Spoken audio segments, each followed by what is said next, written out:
à la veille d'un nouvel effort national. Mort de Joseph Kessel, la France émue par la disparition d'un écrivain de l'aventure. El Cordobès, retour dans l'arène, 7 ans après. Mesdames et messieurs, bonsoir. L'actualité sociale est dominée par deux grands dossiers, celui de la sidérurgie, celui de la sécurité sociale.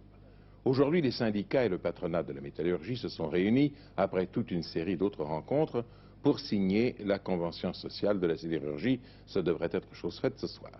Il s'agit au premier chef de déterminer sous quelle forme se feront les 21 000 suppressions d'emplois décidées en décembre dernier pour la Lorraine et le Nord.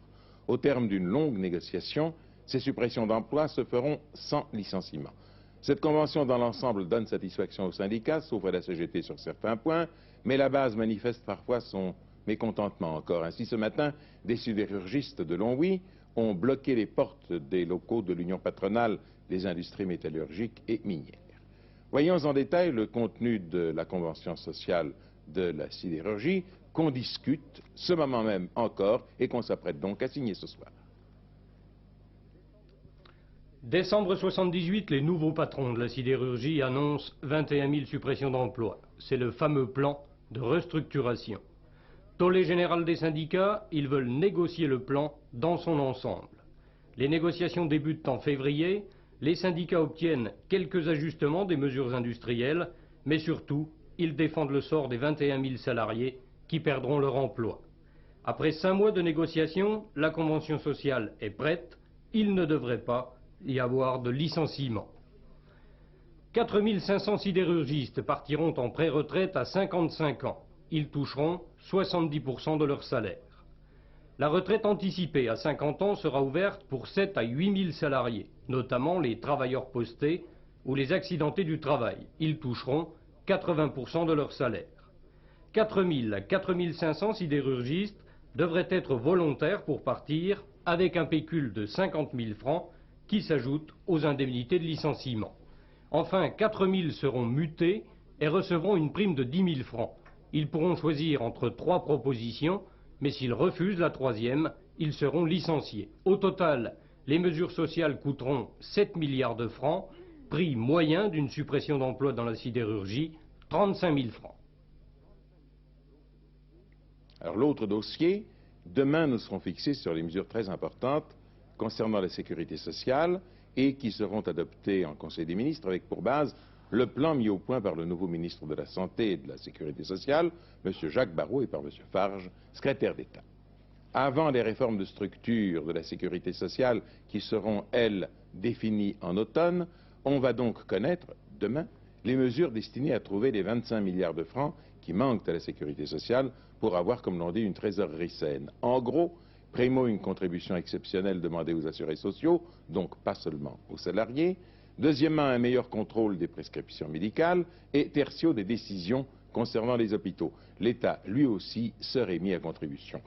M. Jacques Barrot expliquera lui-même demain à ce journal de 20h le détail de tout cela au cours d'une séquence spéciale santé qui s'inscrira dans la liste des enquêtes reportages que nous vous présentons au cours de toute cette semaine sur la santé et sur le coût de la santé dans les pays européens. Hier, nous avions commencé par l'Italie, jeudi, ce sera l'Allemagne fédérale, vendredi, la Grande-Bretagne. Aujourd'hui, comment fonctionne la sécurité sociale en France et d'où vient son déficit? Jacques Mérideau.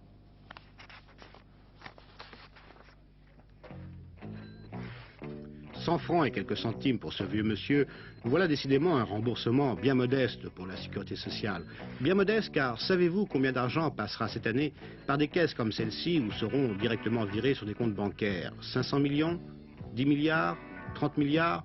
Vous hésitez bien sûr, la bonne réponse est 300 milliards de francs, 30 000 milliards de centimes. Ce chiffre faramineux, c'est le total des dépenses maladie, des allocations familiales et des retraites. C'est le budget 79 de la sécurité sociale. Mais voilà, non seulement ce budget est énorme, mais surtout il grossit beaucoup trop vite. En 20 ans, son taux de croissance a été le double de celui de notre économie. À ce rythme-là, si on laissait faire, la moitié de la France serait bientôt condamnée à soigner l'autre moitié. Hypothèse évidemment absurde, mais qui montre bien tout de même l'urgence du problème. Alors, quelle est la maladie qui frappe la sécurité sociale?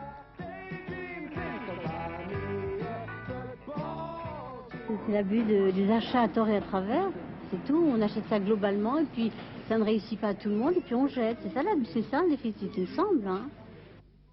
Largement répandue, cette idée du gaspillage pharmaceutique est loin de tout expliquer, car s'il est vrai que des excès sont commis à la fois par les laboratoires et par les médecins prescripteurs, les dépenses pharmaceutiques ne représentent que 13% du budget des coûts médicaux. Deuxième accusé, les arrêts de travail. Je pense aux personnes qui sont en arrêt de travail, qui touchent les indemnités journalières pendant 3 ans, qui au bout de ces 3 ans se passent à l'invalidité et quelquefois l'invalidité n'est pas toujours justifiée. Les tirs au flanc qui coûtent cher. Oui, il y en a, oui, certainement il y en a. Oui, je suis persuadée. Là aussi, il est vrai que certains abusent du système, mais là aussi, cela n'explique pas tout.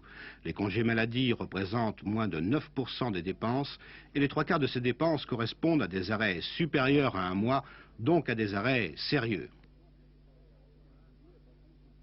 Puis je vous dis, les patrons qui ne payent pas leurs cotisations, qui sont en retard de cotisation, paraîtrait pas mal. C'est vrai, les patrons traînent parfois la jambe pour payer leurs cotisations. Ils devraient actuellement dans les 8 milliards de francs à la sécurité sociale. Mais dans ces 8 milliards, l'État et les collectivités locales en doivent plus de 5. Être plus sévère avec les employeurs apporterait certes un peu de répit aux finances sociales, mais il y aurait d'un autre côté des retombées sur l'emploi. Et puis cela ne réglerait pas le problème de fond. Ce problème de fond, c'est l'hôpital. À lui seul, il absorbe plus de la moitié des dépenses maladie. Qu'est-ce qui pourrait être fait pour essayer de réduire les dépenses hospitalières? Beaucoup de choses, hein. Du moins un certain nombre de choses qui sont dans l'air depuis un certain temps, qui apparaissent comme opportunes et dont le moment est peut-être venu de concrétiser. Je prends par exemple le développement des consultations, le développement de l'hospitalisation de jour, ou même de l'hospitalisation de semaine, qui doit venir progressivement prendre une place importante de l'hospitalisation conventionnelle. D'autres mesures aussi, telles que par exemple la normalisation, une certaine normalisation dans l'emploi des médicaments, une certaine rigueur mesurée dans le recours aux examens complémentaires, certaines investigations onéreuses. Toutes ces mesures qui sont logiques doivent être facilitées à l'heure actuelle pour justement alléger le poids de l'hospitalisation dans le déficit de la sécurité sociale. Freiner les dépenses hospitalières, c'est donc possible, des expériences sont en cours et des innovations ne sont pas exclues. On parle ainsi de doter chaque hôpital d'un monsieur économie. Mais toutes les mesures prises jusqu'ici ne se sont pas révélées suffisamment efficaces. Voilà, nous pouvons maintenant fermer ce dossier sécurité sociale, le fermer ou presque, car il y a 3 choses dont nous n'avons pas encore parlé. D'abord, ce vieux problème des charges indues. Les syndicats, vous le savez, depuis longtemps considèrent que ce n'est pas à la sécurité sociale de financer, par exemple, la formation médicale ou les investissements hospitaliers.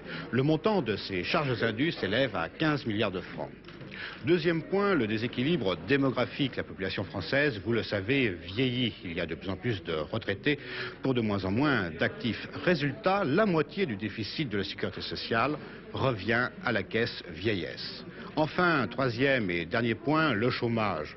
Celui qui ne travaille pas ne cotise ni à la sécurité sociale ni aux caisses vieillesse. 100 000 chômeurs en plus, cela se traduit par 1,4 milliard en moins dans les caisses de la sécurité sociale. Cette fois, tout est dit, nous pouvons fermer ce dossier. Reste à savoir ce que décidera demain le Conseil des ministres. À coup sûr, des mesures immédiates destinées à combler ce déficit de fin d'année. Il faut bien trouver de l'argent. Et c'est à la rentrée qu'au Parlement s'organisera un vaste débat sur la sécurité sociale et que l'on étudiera alors un plan de réforme en profondeur. L'un des plus grands écrivains français est mort, Joseph Kessel, celui qu'on appelait le lion à cause de sa manière de secouer sa large chevelure dans les discussions passionnées où il se lançait, et aussi par référence à l'un de ses romans les plus célèbres, Le Lion. Joseph Kessel, né en Argentine de parents russes, avant le début de ce siècle, vécut pratiquement toute sa vie en France. Il débuta dans le journalisme, profession qu'il adorait. Il fut même le premier journaliste à entrer à l'Académie française. Ce fut en 1962. Ses reportages ont paru dans les principaux journaux français et ils ont été repris un peu partout. Mais il fut aussi un grand romancier. Son œuvre littéraire est un décalque presque permanent de ses aventures de voyageurs et de reporters. Kessel, c'est également l'auteur, avec son neveu Maurice Druon, des paroles du fameux chant des partisans, qui est un peu la Marseillaise de la résistance. Alain Gillot-Pétré évoque la carrière est l'œuvre de celui qui vient de disparaître et que ses amis appelaient avec admiration et avec respect Jeff. Un chêne s'est abattu hier soir. Joseph Kessel, qu'on surnommait aussi l'empereur, a sans doute écrit l'œuvre des temps modernes la plus en accord avec son époque. Comme Malraux, il avait su transformer son destin en conscience, se coltant avec l'impossible. Ses 59 livres, traduits en 25 langues et vendus à plus de 10 millions d'exemplaires, étaient l'exact reflet de son impatience de vivre. De la Première Guerre mondiale qui lui inspira l'équipage, à son dernier grand succès, Les Cavaliers, sa vie légendaire a nourri son œuvre. Fortune carrée, née de l'amitié avec Montfred, L'Armée des ombres, peuplée des résistants de la nuit, Belle de jour, que Buñuel transposa au cinéma. Il semblait que le monde fût trop petit pour cet homme-là, monument littéraire, écrivain populaire. Les honneurs n'avaient pas entamé sa fringale de voyage, sa passion du dialogue, son attente de l'inattendu. Et la mort, il l'avait déjà vue en 1931. Il en parlait avec un détachement très littéraire. Mon frère et moi, nous avons eu un terrible accident de voiture. Je ne souffrais pas du tout, ça c'est classique, le choc, après ça a été atroce, mais enfin, rien. Mais je ne sais pas pourquoi, peut-être à cause de cet état de non-souffrance, j'étais sûr, absolument sûr que j'allais mourir. Et ça ne me faisait rien du tout. Et je n'ai pensé qu'à une chose, ni à mes parents, ni à des amis, ni à des amours, enfin, à rien de ce qui était important dans la vie. Je n'ai vu qu'une personne, vraiment je l'ai vu, c'était un des grands personnages de la guerre et la paix, le prince André, qui, gravement blessé au soir de la bataille d'Austerlitz, est laissé sur le champ de bataille. Il croit qu'il va mourir et il regarde le ciel. Je voyais le prince André couché comme moi et toutes les phrases de Tolstoï, je les entendais et c'est comme ça que j'ai passé au moins une demi-heure. Vraiment, pour qu'un écrivain arrive à vous avoir, à vous vraiment posséder entièrement de cette manière, il faut qu'il soit un très grand écrivain.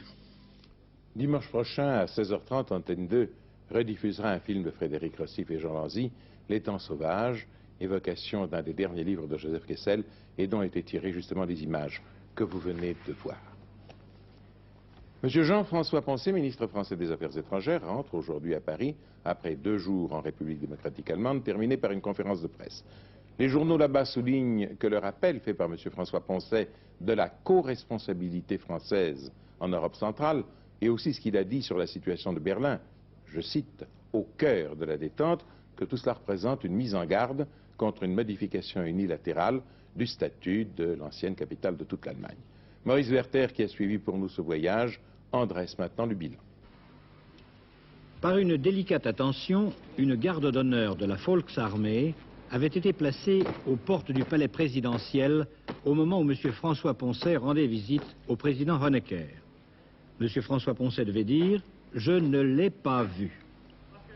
Tout le paradoxe des relations franco-est-allemandes est là. Juridiquement inextricable, politiquement de plus en plus détendu, commercialement en très bonne voie. Ainsi, les projets et les contrats signés portent par exemple sur une coopération franco-allemande dans des domaines divers, matériel ferroviaire, véhicules utilitaires, une énorme usine d'engrais chimiques à Rostock, etc. C'est du très concret. Sur le plan politique, les choses évoluent vers des lendemains plus harmonieux. En raison des responsabilités qui sont celles de la France, comme celles des États-Unis, de l'Angleterre et de l'Union soviétique, pour l'ensemble de l'Allemagne et singulièrement pour la ville de Berlin, ces rapports ont un caractère qui est particulier et auquel d'ailleurs la France est très attentive. Il n'en demeure pas moins que ces rapports se situent dans le contexte de la détente, d'une détente bilatérale, et nous serons amenés à voir avec la République démocratique allemande comme avec les autres États socialistes des échanges de points de vue et des concertations sur les grands problèmes qui permettent d'espérer que la détente se consolidera et se développera en Europe. Crise ministérielle italienne, la démocratie chrétienne a rejeté le programme de M. Craxi, secrétaire général du Parti socialiste, qui tentait de former un nouveau gouvernement et qui a donc abandonné sa tentative. Le dollar continue à baisser. Ainsi, à Londres, il vient d'atteindre son cours le plus bas depuis juin 1975. À Paris, il cotait cet après-midi 4,20 francs et pourtant, sur toutes les places financières, le ministre du Trésor des États-Unis est intervenu pour arrêter le repli de la devise américaine. Les Khmers rouges diffusent sur leur radio des appels incessants pour intensifier la guerre populaire afin de chasser, disent-ils, les Vietnamiens du territoire du Cambodge.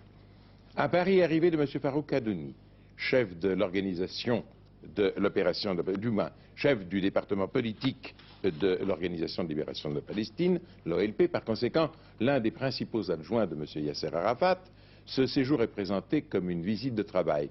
M. Kaddoumi, qui avait déjà rencontré à Paris en février M. François Poncet, doit s'entretenir à nouveau avec celui-ci et il lui rappellera l'opposition des Palestiniens à l'accord de paix conclu entre Israël et l'Égypte. Et pourtant, cet accord continue à se concrétiser sur le terrain et l'armée israélienne a évacué aujourd'hui une nouvelle portion des territoires qu'elle occupait dans le Sinaï. Avec cette zone complémentaire que les Israéliens évacuent, toute la côte occidentale, sur l'ensemble du golfe de Suez, du canal à la pointe du Sinaï, retrouvera la souveraineté égyptienne. Dans cette zone désertique subsistent encore comme des souvenirs ou des monuments aux morts les restes des champs de bataille et les carcasses des chars détruits au cours des différentes guerres entre Israël et l'Égypte. Cette portion évacuée est assez réduite en superficie, 6000 km², elle est cependant très importante car elle permettra à l'Égypte, ce qu'elle ne pouvait pas faire auparavant, d'accéder directement aux champs pétrolifères d'Abu Rodez. Cette zone est pratiquement désertique avec une population très clairsemée, 4000 personnes, surtout des Bédouins. C'est dans 2 mois que s'effectuera l'évacuation la plus importante du Sinaï. L'armée israélienne rendra alors à l'Égypte les régions du centre du Sinaï et notamment le mont Sinaï. Toutes ces évacuations sont conformes au calendrier de paix entre Israël et l'Égypte. Mais alors que l'on évacue dans le Sinaï, à la frontière nord d'Israël, au Liban Sud, la situation est particulièrement tendue après les derniers bombardements israéliens et ceux des milices chrétiennes. Le gouvernement français a d'ailleurs exprimé sa préoccupation au gouvernement israélien et condamné ces actes de violence contre la population libanaise. Hier, je vous citais ici même une parole de l'ayatollah Khomeini, « La musique est l'opium du peuple ». Notre confrère américain, le New York Times, critique aujourd'hui vivement dans son éditorial les mesures de réglementation de la presse prises par le nouveau régime iranien et l'interdiction de diffuser de la musique à la radio et à la télévision iranienne. Le spécialiste de la musique à Antenne 2, Even de Tissot, illustrateur sonore, et Bernard Benjamin, également émus par la déclaration de l'ayatollah, traitent à leur manière ce thème de l'interdiction. Jusqu'où ira l'ayatollah Khomeini?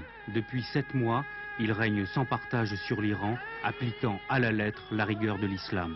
Hier, dernière trouvaille, l'imam a décrété que la musique était l'opium du peuple.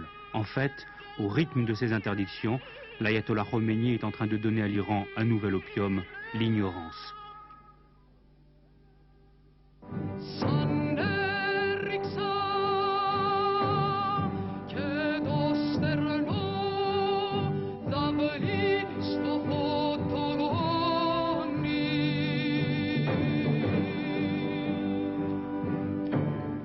Toute musique est désormais interdite à la radio et à la télévision iranienne parce qu'elle engourdit et fait sombrer dans la torpeur.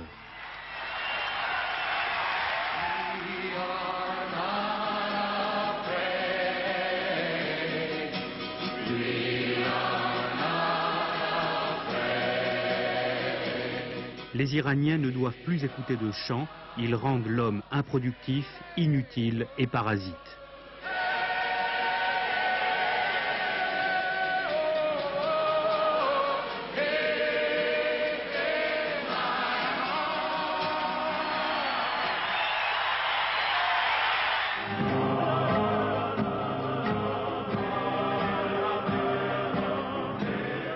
La musique est dangereuse pour l'homme, elle lui fait perdre sa force et sa virilité.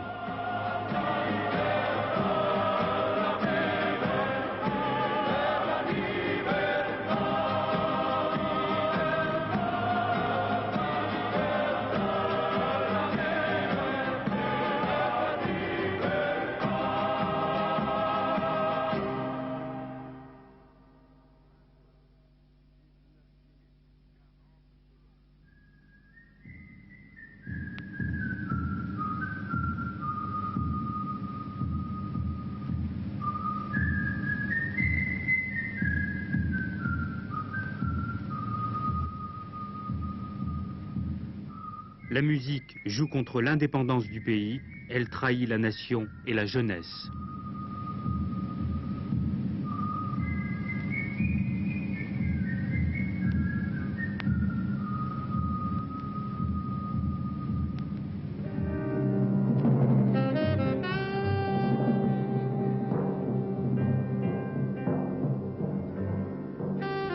Depuis que l'ayatollah Khomeini a pris le pouvoir en Iran, sont désormais interdits la musique, le mot démocratie, l'homosexualité, les femmes non voilées, l'alcool, la consommation de porc, la viande congelée, les poissons sans écailles, l'adultère, la pilule, la mixité à l'école, la mixité sur la plage, les tableaux érotiques, les jeux de hasard, l'athéisme, l'Assemblée constituante, et la liste n'est pas close.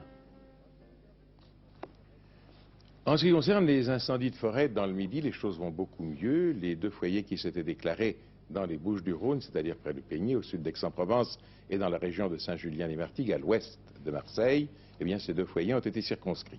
Le vent, agissant en force, surtout du côté de Martigues, a provoqué le dégagement ce matin d'une épaisse fumée, ce qui a donné lieu à une vive émotion et même à de la panique dans la région, mais l'état-major des pompiers signale qu'il n'y a eu aucun blessé. Le feu a cependant détruit près de 1000 hectares de broussailles et de pinèdes entre Saint-Julien et Saucélic. Surprise en tennis, dans la Coupe de Galéa, la France et l'Italie se trouvent à égalité. Une victoire partout dans la première demi-finale, alors que dans la deuxième demi-finale, logiquement, la Tchécoslovaquie mène devant l'Allemagne de l'Ouest. La Coupe de Galéa se joue sur le modèle de la Coupe Davis, mais elle est réservée aux tennismen juniors, et c'est à Vichy qu'ont lieu les rencontres. Cet après-midi, sur le court central du Sporting Club de Vichy, les Français, détenteurs de la Coupe Galéa, véritable Coupe du Monde de tennis des moins de 21 ans, espéraient remporter facilement les 2 premiers simples de la demi-finale qui les opposent aux Italiens. Pourtant, ce soir, ils se retrouvent à égalité, une victoire à 1. En effet, Pascal Porte, classé 5e joueur français, a été battu à la surprise générale en 2 manches sèches, 6-3, 6-2, par un jeune joueur italien inconnu qui remplaçait au pied levé le numéro 1 italien Rinaldini, forfait sur blessure. Après la rencontre, Pascal Porte a révélé qu'il avait souffert dès le début du match de violentes douleurs au niveau du dos. Yannick Noah, que l'on voit ici en action, homme de base de la formation française, a lui bien sûr facilement battu en moins de 50 minutes le numéro 2 italien Patrizio Parini sur le score de 6-2, 6-3. Noah a sauvé l'essentiel pour la France, mais le double qui se jouera demain risque maintenant d'être décisif, d'autant plus que l'on ne sait pas si Pascal Porte pourra y participer. Un homme célèbre tente ce que l'on appelle en sport et en anglais un comeback, un retour à l'activité à un âge où en général on ne pratique plus. Il s'agit du torero El Cordobés, que certains ont longtemps acclamé comme l'un des plus grands noms de l'histoire de la tauromachie et auquel d'autres aficionados reprochent de faire du spectacle en oubliant l'art. Quoi qu'il en soit, aujourd'hui la question qui se pose est celle-ci, après de longues années d'absence et à l'âge de 44 ans, le matador El Cordobés peut-il recommencer à toréer? En somme, peut-on être après avoir été?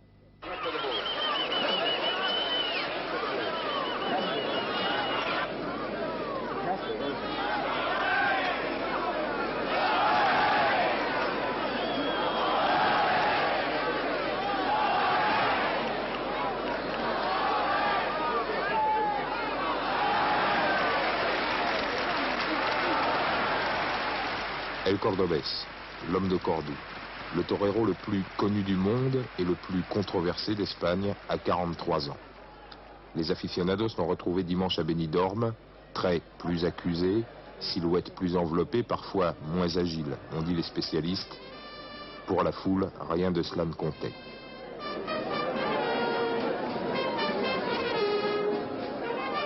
On voulait voir le Cordobés, le matador de taureau le plus spectaculaire depuis des générations.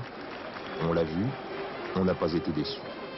Téméraire, audacieux, drôle, le public lui a fait un véritable triomphe.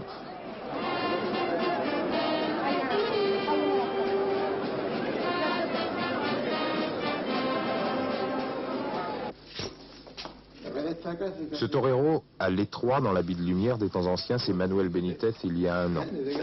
Pour Antenne 2, il jouait, acteur extraordinaire, les matadors à la retraite, désabusés.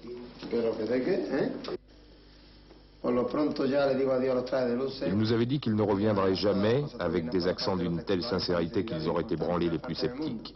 Et pourtant, on en est presque venu aux mains dimanche matin pour s'arracher les dernières places mises en vente, à prix d'or. Le retour du cordobès, qui a repoussé en dernière page les informations politiques, ce retour fait grimper les prix des gradins. Une place à l'ombre a pu coûter jusqu'à 900 francs au marché noir.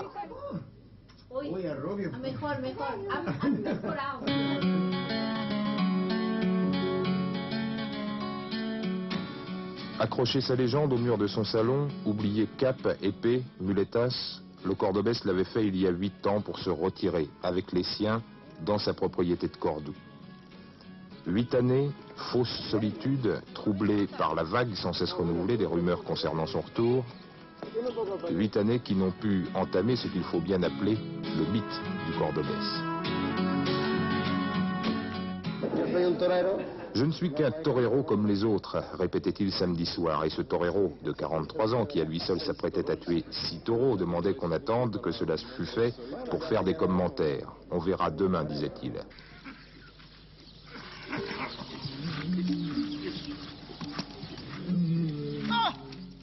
Qu'est-ce qui fait courir le cordobès? C'est ce qu'on se demande un peu partout en Espagne. Ce n'est pas la gloire, ce n'est plus le besoin d'argent, car il y a belle lurette que Manuel Benítez est milliardaire. S'il quitte ses terres et les taureaux qu'il y élève, c'est seulement, dit-il, parce qu'il s'ennuie à la maison. Réponse stéréotypée pour journaliste. Ce qui est sûr, c'est que le retour en fanfare d'un cordobès qui mobilise des armées de journalistes signifie une belle valse de millions de pesettes. Il en a empoché 8 dimanche, 480 000 francs, l'affaire est rentable.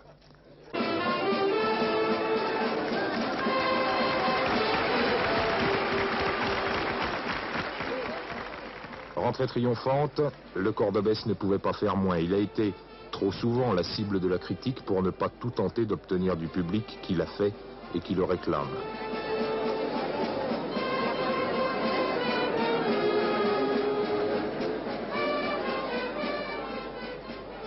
On le verra cet été une trentaine de fois en Espagne, autant de fois l'hiver prochain en Amérique latine et aussi 2 fois en France au mois de septembre. Le cordobès saura alors si les légendes qui s'embellissent avec le temps résistent au rythme de 3 corridas par semaine. Il y a peut-être derrière cette incertitude la raison cachée de ce retour mystérieux. Le temps demain de la Flandre aux Vosges, le ciel sera souvent très nuageux, toutefois quelques éclaircies apparaîtront l'après-midi. Sur le reste de la France, après quelques brumes locales, près de la Manche en particulier, le temps sera ensoleillé, des orages pourront éclater sur le sud-ouest, soit le soir, soit la nuit, et les températures en général seront en légère hausse. Tout à l'heure, vers 23 h, le dernier journal vous sera présenté par Bernard Pradino. Demain, antenne de midi avec Patrick Lecoq, et demain à 20 h, vous retrouverez ici Daniel Bilalian. Bonsoir, merci.